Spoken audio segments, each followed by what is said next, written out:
Nah ini cerita supaya kamu tahu. Jadi berkah betul ya di Indonesia itu lama itu ada Madura, ada Sumatera, ada Banjar. Kalau orang Banjar lebih hebat lagi. Orang Banjar itu di mana-mana pakai bahasa Banjar. Sama seperti orang Madura, di mana-mana orang pakai. Dan orang Banjar kenapa saya bilang lebih? Karena memang sebuah Banjar karena Madura itu induknya kan Syekhona Khalil. Ya, tentu yang kita tahu yang modern. Banjar itu punya induk kan namanya Syekh Arsad siapa? Syekh Arsad bin Abdus Somad. Syekhona Khalil itu ngaji sama Syekh Nawawi Banten. Kalau Syekh Nawawi Banten masih ngaji sama Syekh Arsad bin Abdus Somad teman Banjar. Itu uniknya orang Banjar itu. Meskipun hidup di mana-mana pakai bahasa Banjar. Termasuk kiainya siapa yang di Kholi besar di Banjar itu? Siapa itu? Di mana? Ustadz Zainil itu.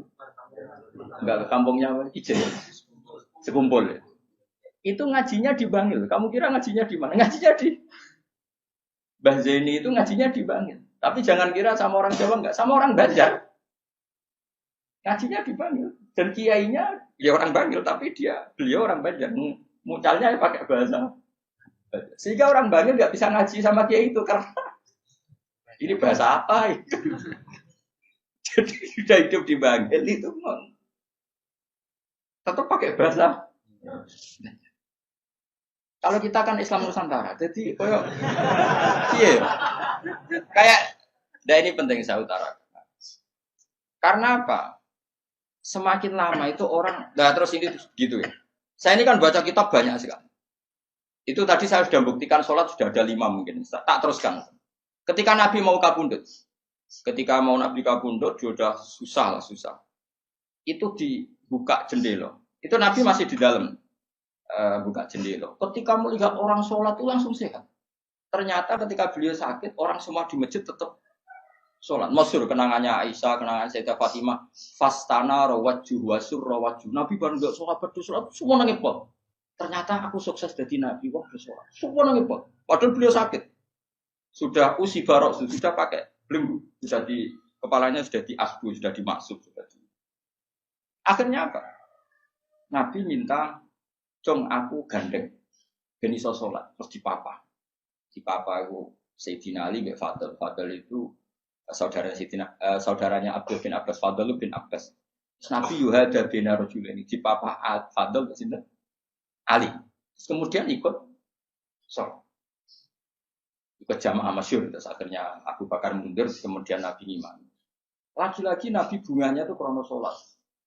Jadi semua kenangannya sahabat itu ya sholat. Karena begitu spesialnya sholat, ini era sahabat ya, orang-orang era rasanya. Karena begitu spesialnya sholat, ketika Rasulullah wafat, intaqala ila rafiqil a'la. Ini dengerin betul ya, Pak. Paling tidak kita pernah punya pikiran kayak orang waras. Jadi kesukaan kayak berpikir orang waras, ini tak tobat. No. Kemudian ketika Nabi wafat, intaqala ila rafiqil a'la. Apa komentar para sahabat? Siapa khalifahnya Rasulullah? Ya orang yang disuruh Nabi sholat. Kata alasan mereka, jabatan negara itu sepele. Wong sholat sepenting itu saja Abu Bakar sing kon dadi imam. Saya ulang lagi cara berpikir sahabat. Jabatan presiden, jabatan khalifah itu cemen. Wong urusan dunia wae. Wong urusan sepenting sholat wae sing sowan pangeran dikongkon mimpin Abu Bakar. Apa meneh terima urusan dunia wis ben Abu Bakar. Itu ukurannya kelayakan jadi pemimpin itu juga sholat gitu Pak. Paham ya? Mulane ana kontestasi imam, paham? Tapi gak tapi Gus.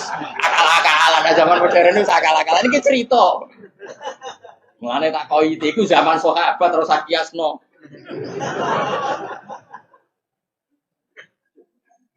Tetapi sampean pernah dengar toh ketika sahabat milih Abu Bakar alasannya apa?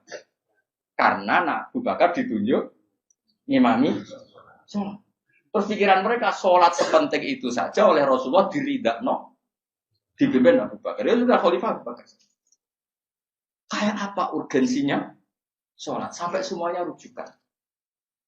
Terus Nabi juga ngendikan, "Somben jong kowe nek ning mahsyar iku amaliyane ora pati dihisab. Pertama dihisab iku sholat. Terus sholat sama Allah liyane lagi-lagi sholat yang dipuji. Tapi sekarang orang Islam modern itu koyo LSM. Jadi pikirannya itu gimana supaya orang kaum marginal itu sing ndi ora supaya ke tengah. Berarti koyo pemain bal, itu rumus-rumusnya kok pemain bal. Orang yang termarginalkan supaya di tengah. Orang-orang miskin itu bisa dibasmi. Oleh basmi piye malaikat Mikail ora kepen rezekine ngentekno. Jadi gak pikir sampai wong melarat ora salat luwih dibela timbang wong mapan salat. Mergo wong mapan salat jenenge berjuwis. Nak wong ora salat tapi melarat iku kaum pinggiran. LSM senengane bela kaum pinggiran. Padahal iso wae Allah ngukum wong ora salat rezekine angel. Sing sering salat diparingi barokah urip rezekine jembar. Tapi sebagian wong-wong LSM ya ora kabeh tapi kakean sing ngene iki, paham ya? Sing salat mapan nggo mobil dianggap berjuwis, anti sosial. Sing ra salat terus Allah ngukum melarat, tetep dibela-bela mergo napa marji. Ngene ke jogeman melok ngono niku iku wong Islam.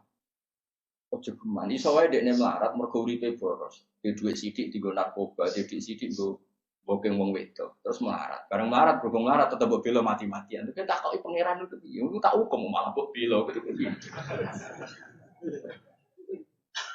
Lah saiki akeh ora percaya tak kok aku. Sopo wae wong paling melarat ning donya terus takoki asal usule. Kira-kira mergo Allah sing dolim apa masalah ngene? Wong merantau sing ning dalan-dalan rata-rata ya ana mutung. Melarat ning desa isin tukaran mbek Pak D Pali terus mutung anti silatur rohim minggat sementing rawuh dulur. Lho padahal ngendikane Kanjeng Nabi paling cepet dadekno sumpeke rezeki adalah qatur. Wong lungane wae niate ngadu itu lho. Iku jenenge apa qatur. Terus dihukum mbek pangeran merantau kangelan. Tapi saya tidak nuduh semua orang seperti itu. Tapi aku yakin nggak mungkin seperti ini tanpa sebab. Sebut bila-bila nih. Mereka kowe mau dikoidah marginal berjuis, apa? Marginal. Kalau pikiran ini terus, nanti kita kayak zaman PKI kan. Saya tuh punya kenalan gus-gus banyak di Kediri, di Madiun, di mana-mana. Itu dulu PKI Madiun, PKI Kediri, PKI mana-mana di daerah sana itu. Mangkel kiai, jadi kiai dianggap kayak gus berjuis. Santri yang kerja ngurumat apa? Kebon. Kiai ini tengok-tengok ning omah untuk setoran. Jadi nganggep kiai koyo ketua geng. Mergo kiai ini ning omah tengok-tengok mulang. Engko santri ini ngurusi kelapane, ngurusi panenane terus disetor. Nah, makanya darane kiai ketua geng. Terus sing dekne ku bela kaum apa? Melarat. Kaum melarat itu kangelan. Akhirnya gerakan sama rata sama. Itu korban pertama PK. Mergo dekne ora ro ibadah. Dadi wong sing diparingi jembar kaya kula ini kan mulang. Terus rukin salam template, dianggap kok ketua preman terus setoran ngono ae. Agar-agar. Yo mati yo jenenge wong bingung kabeh diprovokasi ngono iku yo. Akhirnya pertama yang dilibas PKI yo kiai, perkarane provokasine ngono. Yo kayak agak anak kiai aku anak kiai putune kiai itu terus cerita. Padahal kiai-kiai iku mapan mergo barokah wa taqillah Allahu makhraja. Mesti ora ana wong takwa ora diurusi pangeran. Kulo niku yo ora pati pinter pergawe tapi yo kerumat ya pangeran. Umum yang kaji kulo yo kaji. Umum yang Pak Yurabi yo rapi. Cara aku butuh wae untuk akeh kan cuma yo. Pokoke gampang kabeh cara gelem. Cuma iki kan njogo toleransi. Sampai wong ora payu-payu yo dadi. Saya tuh pernah gitu ngisi seminar di Madura di Bata-Bata di sana. Pondok paling besar di Madura namanya termasuk pondok paling besar itu Bata-Bata sama Gus Yobur. Itu cerita gini, Gus kalau di sini orang alim, wah kalau ingin nikah agama, dikasihkan, masih dikasih uang sama calon mertua. Kalau Anda ingin, nanti pulang bisa bawa langsung. Ini Madura, negara Islam. Yang pemandunya itu bilang gitu. Waduh. Aku ngaku kesuwen dari Kiai Jawa Tengah. Kesuwen ratau roh ngono-ngono iku. Jadi kok kaget tuh. Masa gitu ya? Itu ada pendereknya lagi. Pengiringnya tak tanya, apa betul gitu? Oh iya betul. Betul sekali. Wah. Padahal kecerdasan Madura itu yang paling bisa ngalahkan kecerdasan Pak Habibie guyonannya. Karena kalau guyonannya Pak Habibie itu tanya, coba ukur ketinggian tiang itu, tiang bendera. Oleh orang Madura dinaikin. Kenapa tidak kamu copot? Itu kan tiangnya kan copotan. Kenapa tidak kamu copot ukur di bawah? Oh namanya agak ketinggian Pak.